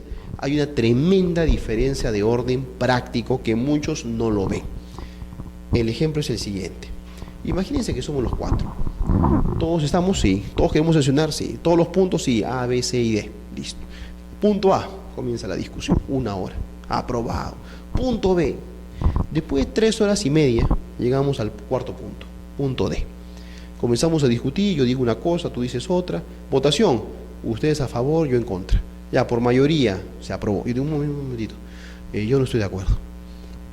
Ustedes me miran y dicen, bueno, está bien, pues no, pero la sociedad rige por gobierno de mayoría, decimos hace un rato, ¿no? no estás de acuerdo, pero pues, has perdido, pues. Yo no, pues yo no estoy de acuerdo. Y comienza un tirijala, oye, yo no estoy de acuerdo. Está bien, pues, pero nosotros por mayoría sí estamos de acuerdo. Ah, bueno, perfecto, me retiro. No firmo. Les arruiné 3 horas y media. Porque no se me da la gana de firmar el acta, y el acta la tienen que firmar todos. ¿Cuál era la recomendación? Lo primero en una junta universal, me firmas la lista asistente. Todo me firma. ¿Tú te quieres ir? Ándate. Yo la lista la tengo firmada y la incorporo en el acta. Se acabó el tema. Entonces, eso que me da la ley es una fórmula súper práctica, porque si no, ténganlo por seguro, terminas en las manos de un caprichoso que quiere chantajear. Mañana dice uno, no firmo, y te arruinó. Pues claro, tienes que hacer tu convocatoria, todo de nuevo, ¿no? Te arruinó. Oiga, te evitas eso si lo primerito que se ha hecho todos es firmar la lista. Y la ley te está dando la posibilidad. Entonces, parece lo mismo, pero no es lo mismo. ¿Cuál es la recomendación de oro? Primero se firma la lista. Lo firmaron todos, listo, lista a un costado, ahora sí empezamos a discutir. ¿Tú te quieres ir? Ándate, no hay ningún problema. Pero tú no afectas con eso la Junta Universal. Si te quieres ir, te vas. Pero que tú estabas acá y se constituyó válidamente, sí, y consta tu firma aquí en el acta y se acabó el tema. Entonces, esa es una salida práctica que la ley tiene y que muchos no le aprecian, no saben a dónde va esto, parece que fuera lo mismo. Sí, dime. ¿Cómo sabe el notario o el registrador que están firmando, como habían dicho, que están todos los socios? Porque los socios no aparecen, ya fueron los socios fundadores, esto supuestamente ya modificó, está en libro de matrícula de acciones, pueden ser 100 Así es, ahora. sí. ¿Cómo sabe el registrador si están ahí todos? Buena pregunta. Eso tiene una respuesta relativamente reciente, desde este año en realidad, porque había una modificación de la norma, ¿no? No una modificación de la norma, sino había una norma complementaria que regula este tema. Antes en realidad no se sabía, o sea, no había forma de que eso se acredite, ¿eh? Ahora, y en una medida que para algunos es un tanto cuestionado, quien tiene que acreditar lo que tú estás diciendo es el gerente general. Con lo cual el gerente general se ha convertido en un cuasinotario para esto, porque esa acta firmada por 5 socios, yo notario lo recibo y bueno, yo cómo sabéis si son los 5, bueno, porque al final tiene que certificar que los 5 socios son socios de la sociedad. Firmado Juan Pérez, gerente general, firme y sello, pum, lo firma. Y entonces si el gerente general lo dice, es como si fuera un notario, ¿no? Él lo dice, y si no es, asumirá responsabilidad, ¿no? Pero él lo dijo. Entonces hay una declaración al final del gerente general, que ahora se exige, ¿no? Y ahora para que te den pues una copia certificada del acta, requisito indispensable. El gerente tiene que certificar de que son los 5, porque él sabe pues quiénes son los accionistas, ¿no? Que finalmente es una fórmula práctica, porque ¿quién sabe eso? Pues sabe el gerente, más aún porque esto está en la matrícula de acciones, no está en registros públicos, no hay forma de saberlo, es una matrícula de acciones. La norma a mí me parece en general conveniente en términos prácticos, pero ha sido bastante golpeada, la han criticado, que en realidad el notario está desentendiéndose de funciones, se la está pasando al gerente, que el gerente le estás obligando a que dé algo que no le corresponde. Pero lo cierto es que la norma hoy día hace eso, ¿no? La norma exige de que el que certifica es el gerente general. Y él dirá si son todos, si no son todos, o si el que está Juan Pérez ahí es eso, no es socio, ¿no? Él tiene que certificar esto, ¿no? Al final hay un texto muy breve, 2 líneas, donde dice, dejo constancia, certifico de que sí son los señores accionistas. Y no solo eso, ¿no? Sino que son los que vinieron a la Junta. Porque a veces también se hacían de que se fabrican actas, ¿no? O sea, no vinieron, al final se fabrica el acta y firma todos. Bueno, el gerente asume esa responsabilidad, ¿no? Si mañana se prueba de que no era cierto, el que se hará putazo al cuello es el gerente, ¿no? Por ahí alguien quiere impugnar esto y dice, un momentito, oiga, Juan Pérez no vino, y yo acredito acá, pues su reporte de migraciones que estaba en el extranjero, voló, pues, ¿no? Voló, y responsabilidad penal será de ese gerente general, que él acreditó diciendo que él estaba presente cuando no era cierto. Entonces, tiene sus consecuencias esto, ¿no? Porque pasa eso, pues muchas veces se fabrican actas, ¿no? Se pone ahí lo que no es cierto, y de repente que por mayoría y votaron cuando no están acá. Entonces, oiga, ¿cómo se defiende un socio que se ve afectado por eso? Acreditando una situación de ese tipo. Terminó la Junta, me refiero al desarrollo temporal. La convocamos, concurrieron, se instaló, se presidió, se levantó el acta, acabó. Pero porque acabó la Junta no acabó el tema, porque de repente alguien considera de que lo que se ha acordado no es correcto. Y entonces cuestiona los actos. ¿Y cómo lo cuestiona? De 2 formas. Vía impugnación, que está en el artículo 139 concordado con el 143, o vía nulidad, que está en el 150.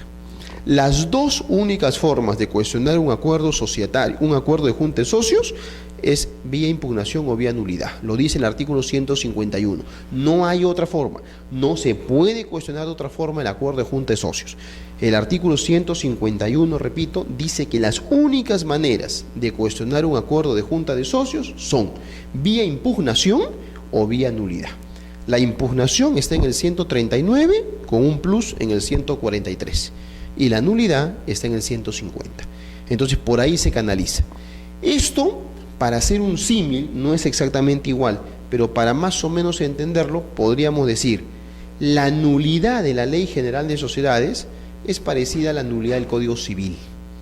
Y la impugnación de la Ley General de Sociedades es parecida a la anulabilidad del Código Civil. No es exactamente igual, pero más o menos va por esa línea. O sea, la impugnación son cuestiones, diríamos, menores y la nulidad son para cuestiones mayores. Otra diferencia, la impugnación la realiza, o sea, está legitimado pues un socio, y un socio que votó en contra, que no fue, etcétera. En cambio, la nulidad está legitimado hasta un tercero, cualquiera, ¿no? El que se considere con un legítimo interés que puede impugnar, demandar nulidad, un acreedor, por ejemplo, un trabajador podría ser. Entonces, ahí está la forma de cuestionamiento, todos los actos que se pueden cuestionar, vía impugnación o vía nulidad. Con eso cerramos junta de socios. Tenemos todo el circuito. Ahora vamos a directorio.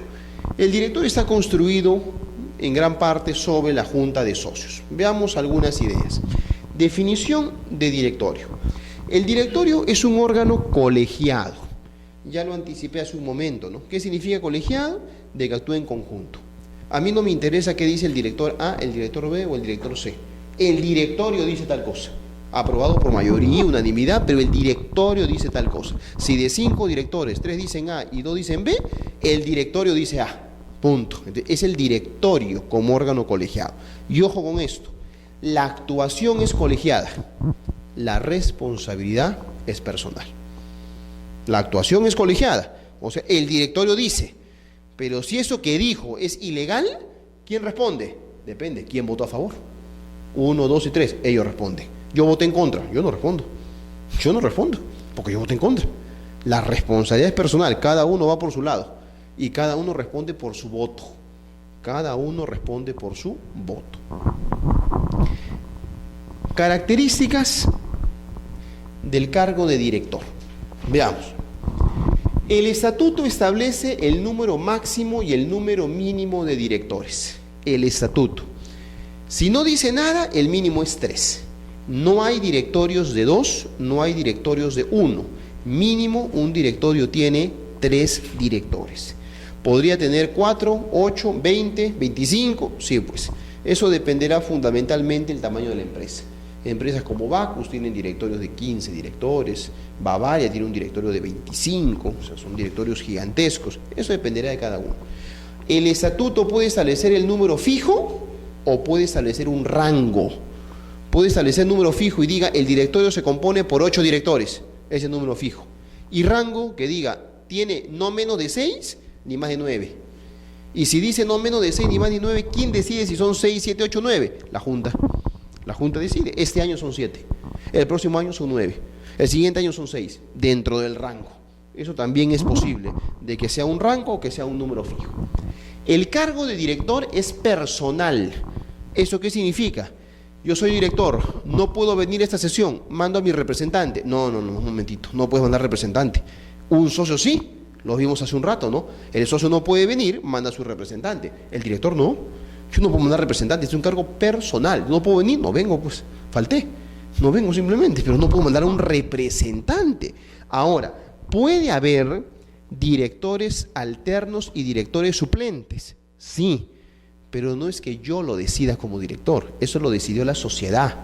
Cuando hay directores alternos, ¿qué significa? La sociedad me designó a mí como director titular y a Juan Pérez como director alterno. Eso significa que si yo mañana no puedo venir a la sesión, el que viene es Juan Pérez.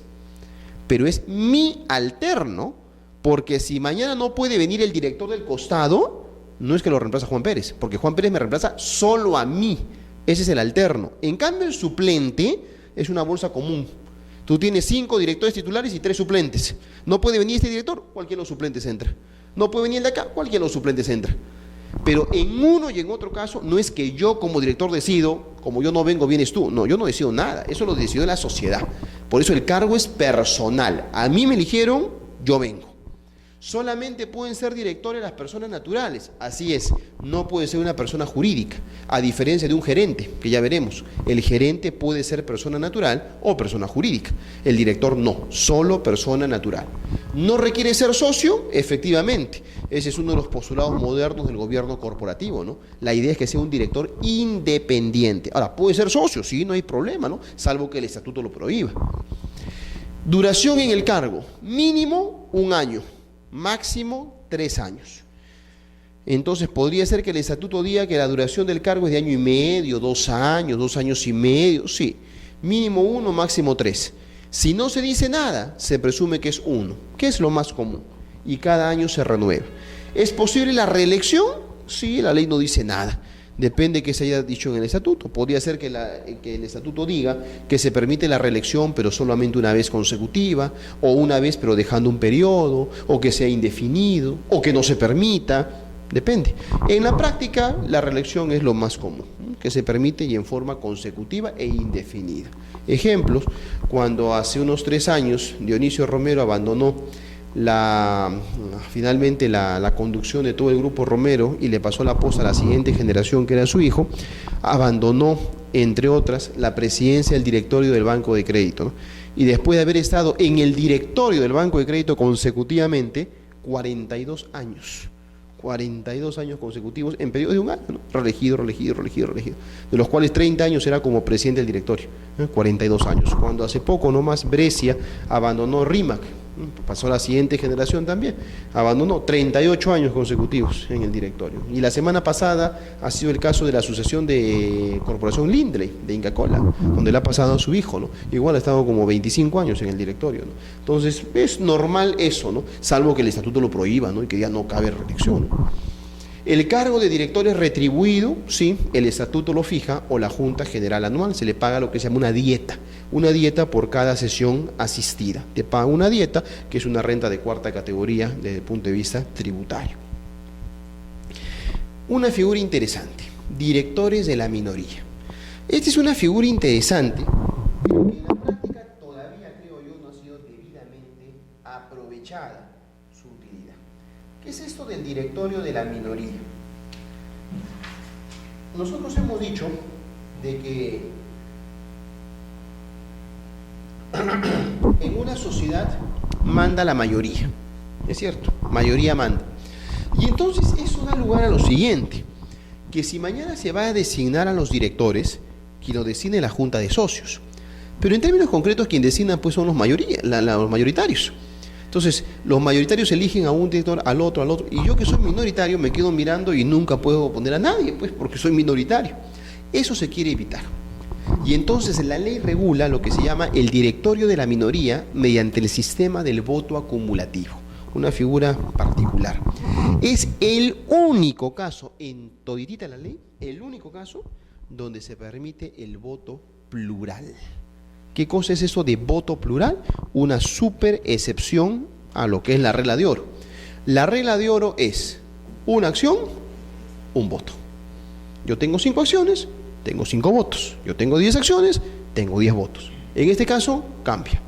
Una acción te da tantos votos como directores vayan a elegirse. Yo tengo 5 acciones. En principio tengo 5 votos. Pero se va a elegir al directorio. ¿Y cuántos directores se van a elegir? 4. Entonces yo tengo 20 votos. 5 por 4. Y si fueran 6 directores, tengo 30 votos. 5 por 6. Es el único caso en toda la ley donde una acción no da derecho a un voto, sino da derecho a tantos votos como directores vayan a elegirse. Eso se llama voto plural. No hay otro caso en toda la ley. No hay otro caso. Y es más, ni siquiera el estatuto podría establecerlo. No puede decirte, oiga, tu acción da derecho a 3. No, eso es nulo. Eso es nulo. No se puede hacer eso. El único caso permitido es este. El único caso. Pero ¿cuál es la idea? La idea es que cuando se va a designar a los directores, yo que soy minoritario sienta que de esos 5 directores que están al frente, uno por lo menos llegó con mi voto. Esa es la idea. Pero ¿por qué esto digo que no funciona muchas veces en la práctica? Porque acá hay una mala percepción. Ese uno llegó con mi voto. Ah, ese es mi director. Y no entendiste la figura, pues. No es tu director, él me defiende mis intereses. No, un momentito, el director no defiende tus intereses porque tú lo pusiste. No, porque el director es parte de un órgano colegiado que defiende el interés social. Si yo voy a creer que ese director es mío y tú crees que ese es tuyo, entonces esto se hizo un desastre, porque no administra la empresa como debe ser. Están igual, guardando las distancias, como quienes no entienden la figura de un arbitraje. Yo designo al árbitro, el árbitro es mi abogado. No sabes qué es arbitraje, pues entonces, no entiendes. No, es que yo puse ese árbitro, tú tienes que resolver a mi favor. Tú no entiendes qué es el arbitraje, pues. A ti te han dado la oportunidad de oro de poner un árbitro. Pues si tú vas a poner al que va a fallar a tu favor y el otro pone el igualito, no marcha, pues. Igualito es esto. Entonces, muchas veces hay esta mala percepción, ¿no? Me dieron la ley, me da la oportunidad de oro de poner un director que valga la pena y yo pongo a uno que va a defender y me pongo a mi abogado. Entonces, no entendiste la figura, a dónde va, ¿no? Es una figura interesante que viene de España, pero que en el Perú todavía está medio apagada esta figura. El tema de la convocatoria. Acá funciona gran parte de lo que ya hemos visto en junta de socios, ¿no? ¿Quién convoca directorio? El presidente del directorio. ¿Cuándo convoca? Cuando lo señala el estatuto, cuando lo señala la ley, cuando el presidente del directorio lo considera oportuno, igual que en el caso anterior. ¿Qué señala la convocatoria? Lo mismo. El lugar, el día, la hora, la agenda, solamente una puntualización, que aquí la agenda, si bien en principio es cerrada, sí permite que se incorporen temas, a diferencia de la Junta. En la Junta era tema A, B y C, punto, nada más. Acá la ley te dice tema A, B y C, pero en la sesión yo como director puedo decir, y también el tema D, y lo podemos poner. Sí se puede, a diferencia del caso de la Junta. ¿Cómo se convoca? Acá no es con aviso en el periódico, acá es con esquelas con cargo de recepción. O sea, puede ser una carta, puede ser un mail, puede ser un fax. Y hay una figura última, que aunque la ley no lo llama expresamente así, podríamos decir que es una suerte de directorio universal, porque la ley me dice, te ahorras toda la convocatoria si es que están presentes todos los directores, si todos quieren sesionar y si todos están de acuerdo en los asuntos a tratar. O sea, como la Junta Universal, pues, ¿no? Pues no le pone el título de directorio universal, pero es como un directorio universal. Entonces yo me puedo evitar toda la convocatoria si se cumplen los 3 requisitos, sí.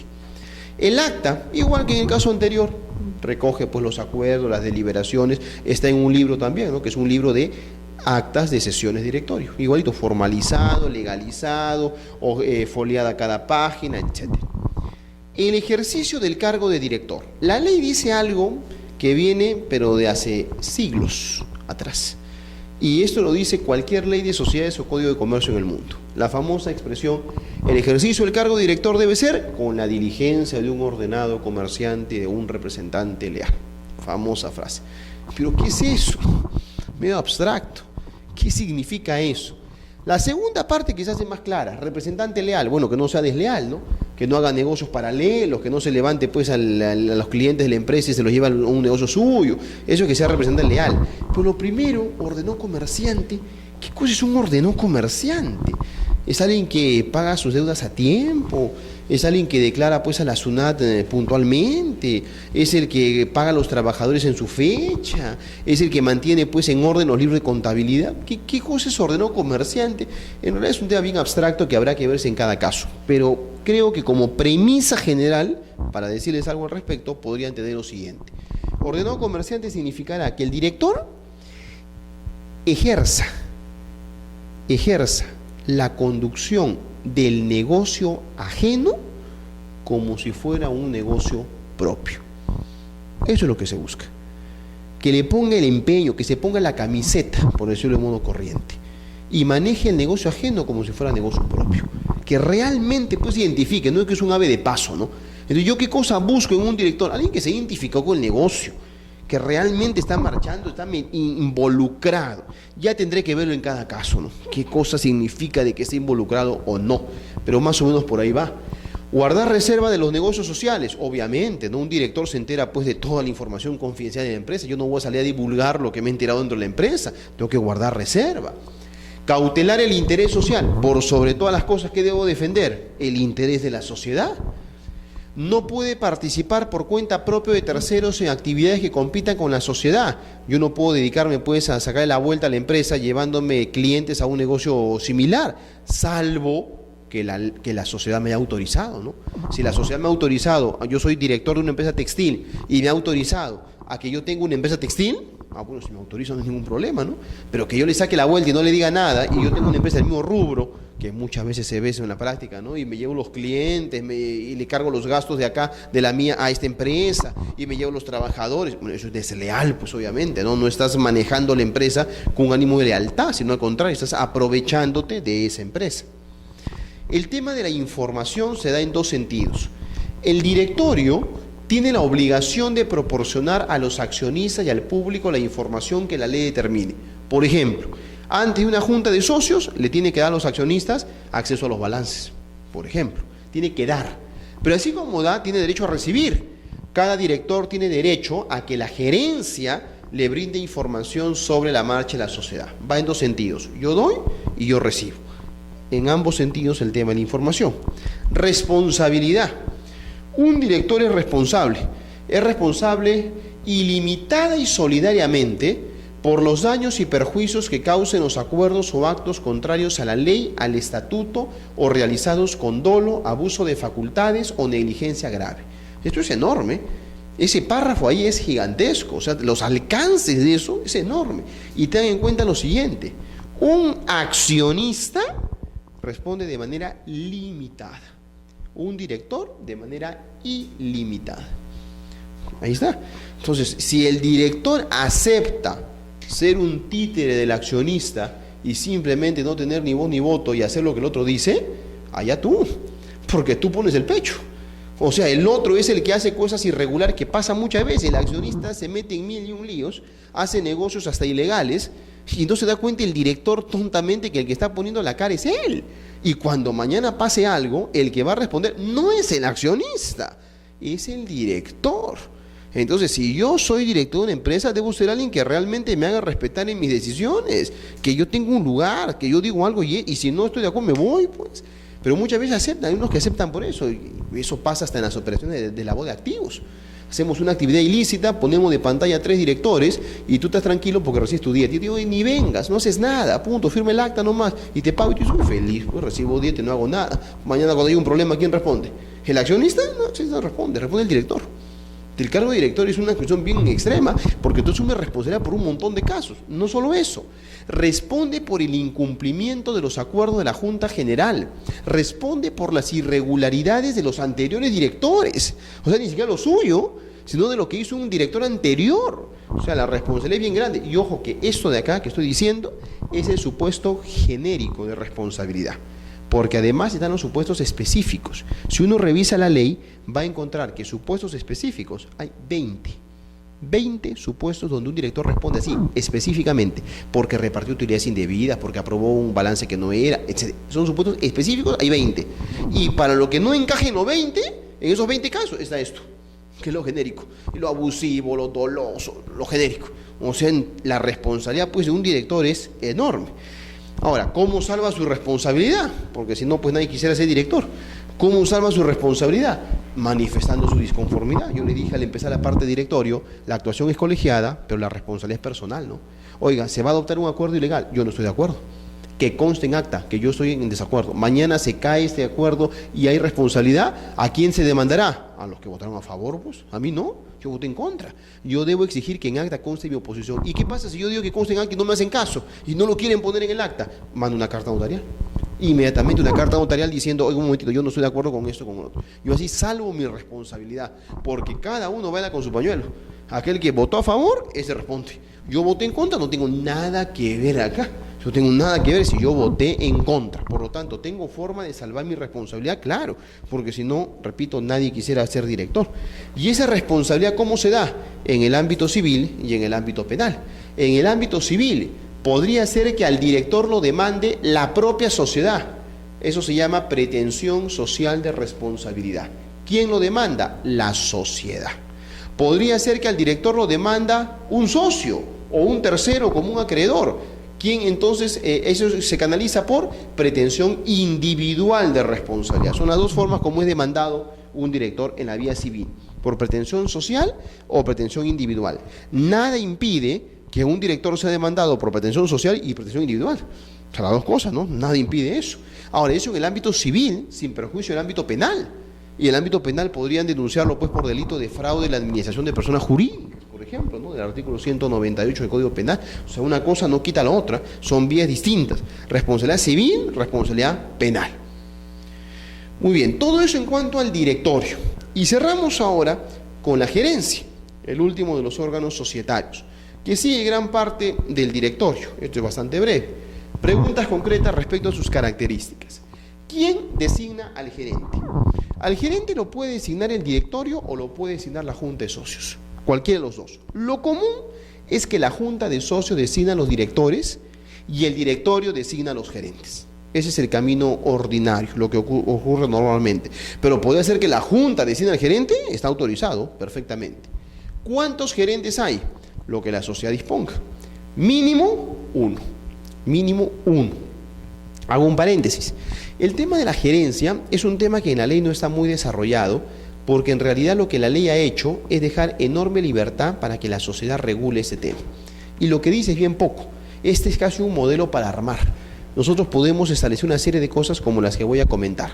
¿Cuántos gerentes hay? Lo que nosotros querramos. Ahora, mínimo es uno. Si solamente es uno, va a tener el título de gerente general. Podrían ser 2, podrían ser 5, podrían ser 20. Podría haber gerentes, por ejemplo, que hay de todo tipo. Hoy día hay gerentes por áreas. Gerente laboral, gerente legal, gerente de recursos humanos, gerente de finanzas. Podría haber gerentes por zonas. Gerente de la zona este, gerente de la zona sur. Podría haber gerente por países. Las multinacionales lo tienen. El gerente para Perú y Ecuador, el gerente para Chile y Argentina, el gerente para Sudamérica. Podría haber gerentes por marcas. El gerente de la marca Bimbo, el gerente de la marca Inca Kola, cuando la marca es muy compleja, por marcas lo tiene. O sea, esto es muy permeable. ¿Dónde dice eso en la ley? En ninguna parte. Tú lo pones en tu estatuto, pues. Tú armas eso. Podrías tener a lo que es muy común, subgerentes.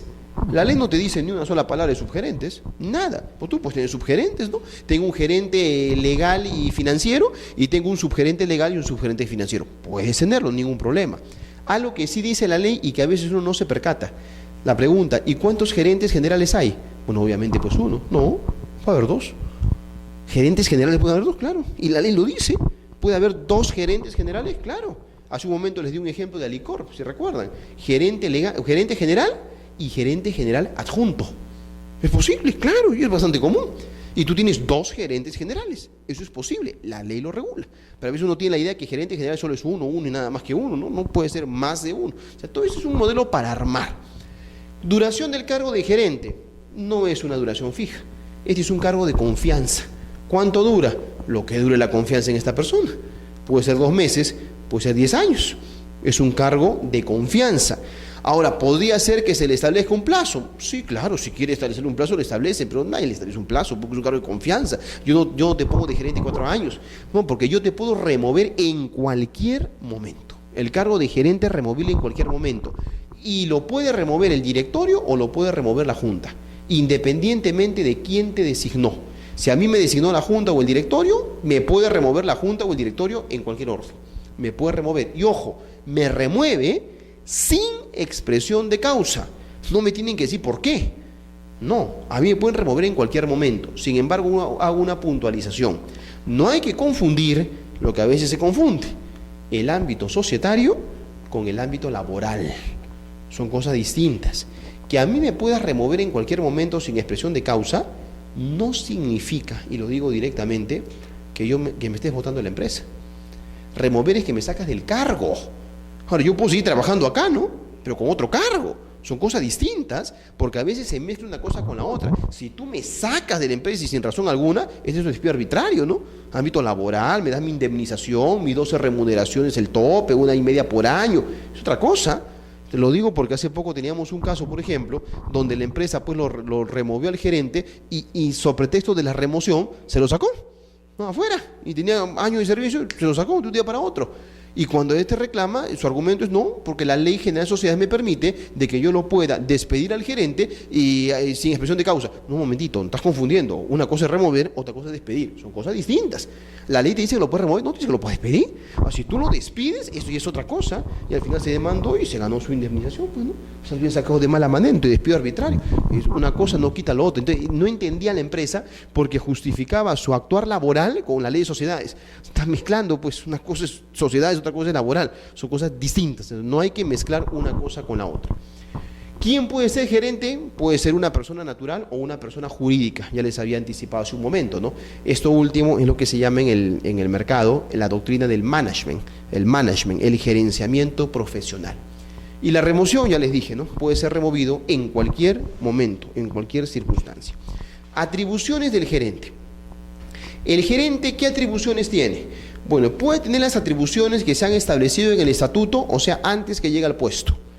Las atribuciones que dice el estatuto y que se han puesto ahí antes que llegue al puesto.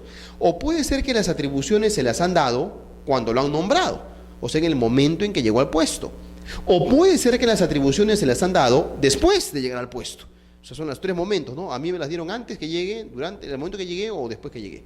Pero la ley parte de la premisa que un gerente general necesita algunas facultades mínimas.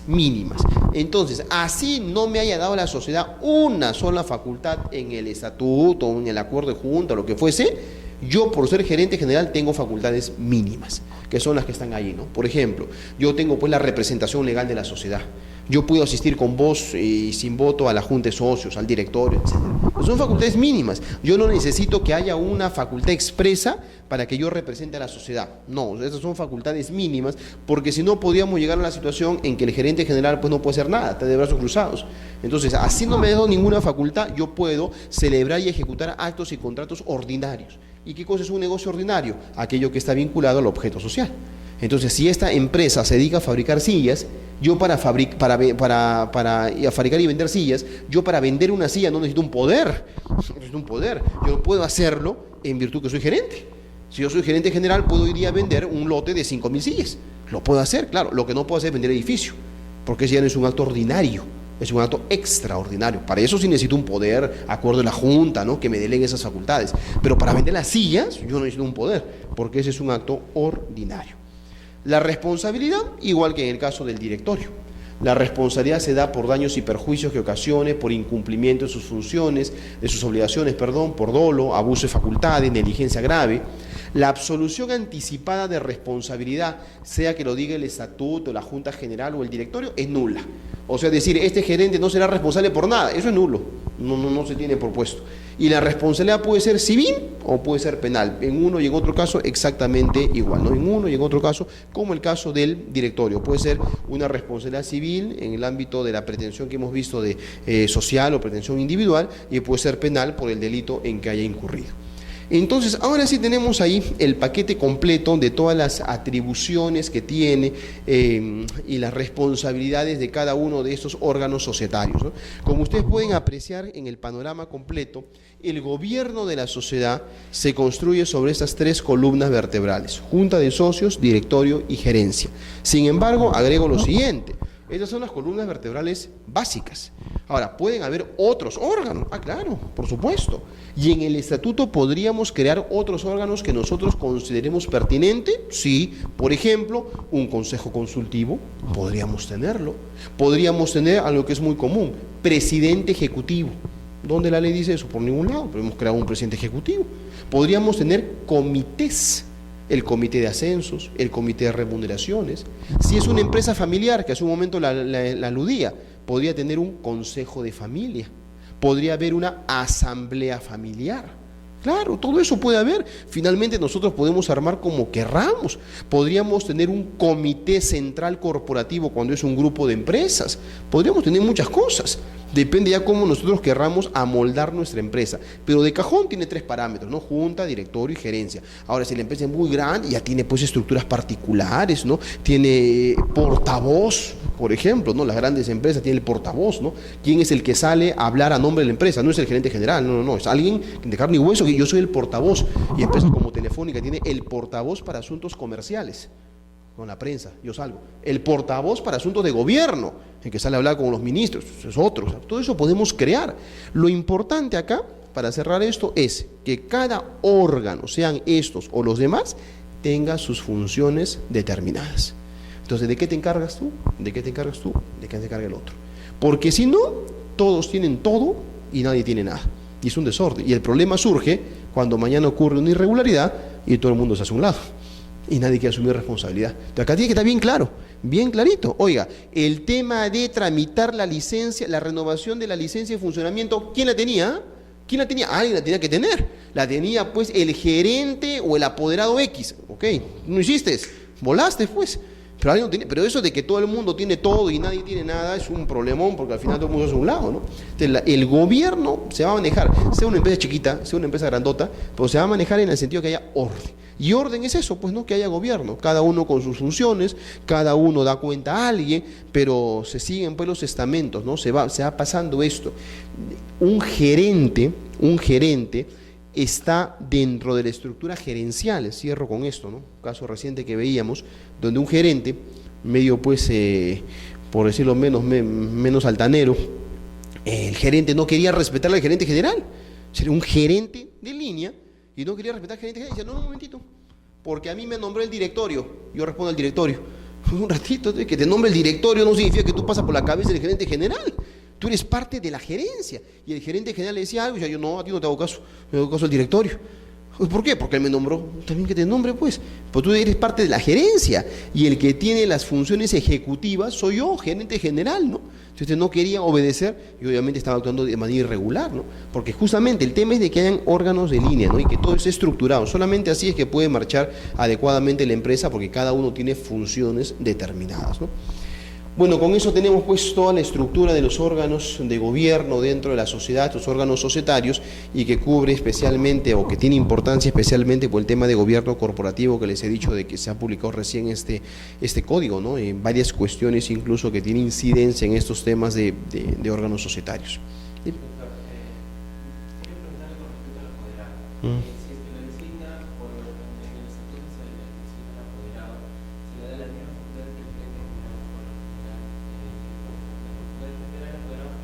Y en ese caso, el apoderado es un organismo externo a la estructura de los órganos.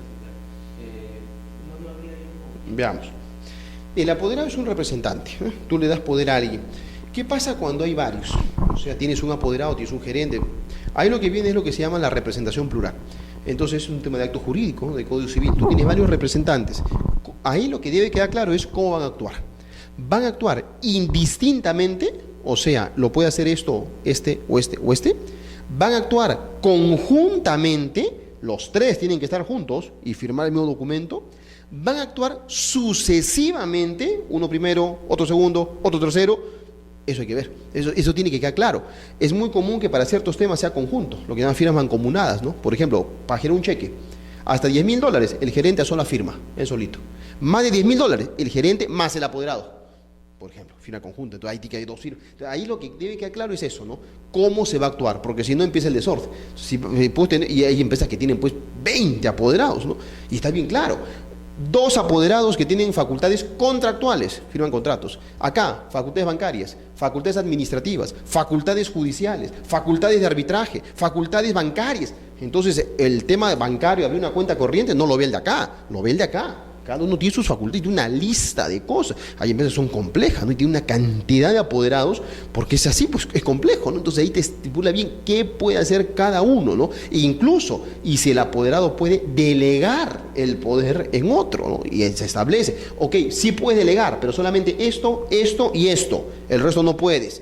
O sea, hay unas que son muy complejas. Eso es lo que se llama, pues, la estructura de poderes, ¿no? Una estructura de poderes, ¿no? Hay empresas que son chiquitas, no tienen nada de eso. Hay empresas que son muy grandes y tienen una cantidad de apoderados enorme y donde tienen estructuradas, pues, páginas y páginas de su estatuto que son poderes, ¿no? Es un tema operativo. En una SAC que tiene directorio, ¿quién se encarga de proponer, por ejemplo, un aumento de capital? ¿Sería el directorio el que propone a la Junta